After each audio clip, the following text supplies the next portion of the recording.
Hi there, this is Claire Jarvis at Restore Fitness Therapies, and in this video I'd just like to walk you through the core engagement technique. Now I'm going to be combining my lateral breathing with my core engagement, so if you haven't already watched the lateral breathing video, then I definitely recommend you go and watch that one first, otherwise you might find this one a little bit confusing. But if you're all good to go with your lateral breathing, let's have a look at core engagement. So when we talk about core engagement, there are two particular areas of the body that we're thinking about. The first one is the muscles around the belly button area, and I'm being non-technical here just to make sure that everybody understands what I'm talking about. So you're thinking of your belly button here, you're thinking of the muscles. Often people think of the six-pack muscles at the front of the body, but obviously we have layers of deeper muscles that we're trying to engage. But basically we're thinking of the muscles at the front of the body.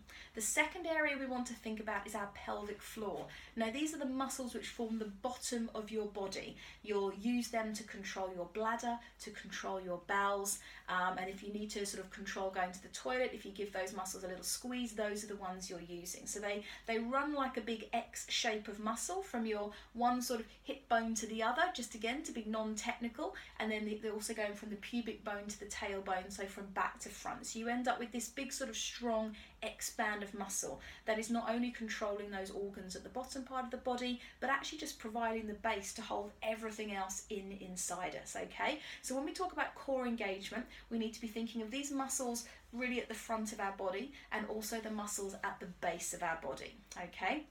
So I would recommend to practice this that you either sit upright like I'm doing now, just on a chair. I'm sitting on our therapy couch. You could stand up, or if you're a beginner you might find it useful to maybe lie down on your back and make sure that your spine is in a neutral position. But whatever position you're in, always remember to set up your posture first. That means your shoulders are back and down in the body. You've got a nice lengthened body position here, and if you're standing up, obviously just settle those feet at hip distance. If you're sitting, just make sure your feet are planted firmly on the ground and your knees and your ankles are hip distance apart. So always think great posture. That's the foundation.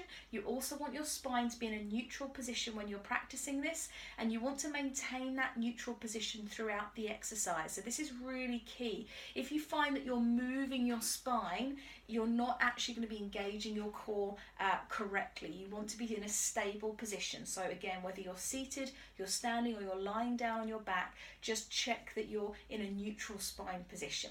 Okay, so our hands can just rest anywhere for this. You might like to just put them on the front of the abdomen if you're new, just so that you can get a feel of what's happening here. But as you're breathing out through the mouth, I want you to imagine a belt around your waist that someone has tightened just a little bit too tight for you, just about 30% too tight. So just think one notch on that belt.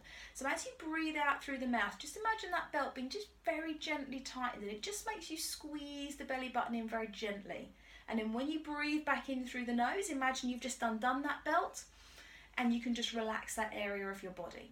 So every time you breathe out through the mouth, just visualize that belt being tightened ever so slightly.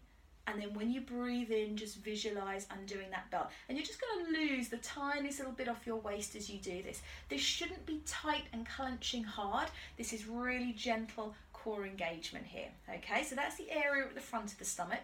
Same with the pelvic floor muscles. So you can imagine in this situation that you just need to control yourself going to the bathroom. You need to stop yourself going for a wee, let's say. Okay, so as you're breathing out through the mouth and you're drawing that belly button gently inwards, I just want you to imagine that you need to stop yourself going for a wee, and you also need to stop yourself going at the other end as well. So you're just going to clench again very gently, just about 30% of what you can manage. And then when you're ready to breathe back in, you're going to let those muscles relax again.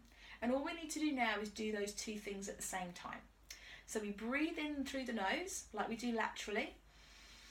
And then as you breathe out through the mouth, you're just going to draw that belly button in, lift those pelvic floor muscles just gently, about 30%.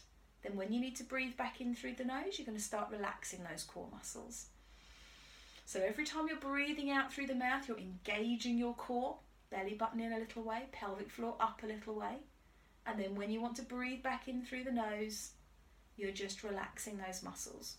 Okay, so it's actually really simple, but it can take a little bit of practice, and if you come from a yoga background, this will be the opposite to what you've already learned. So don't worry if this feels quite confusing to you. I always say to my clients, I think that getting the lateral breathing and the core engagement and combining them is probably one of the most difficult things in Pilates, but then once you've nailed it, all your exercises are going to feel going to make a lot more sense to you and come a lot easier. So it's really worth spending the time practicing this. Again, you could be sitting in your car, at your desk, practicing this. You don't have to breathe out loud, but you can just practice your core engagement, practice breathing laterally, and it will really make all your exercises so much better. Okay, so I hope that's been useful to you, and do leave me your comments below, and I will see you in class very soon. Take care until then.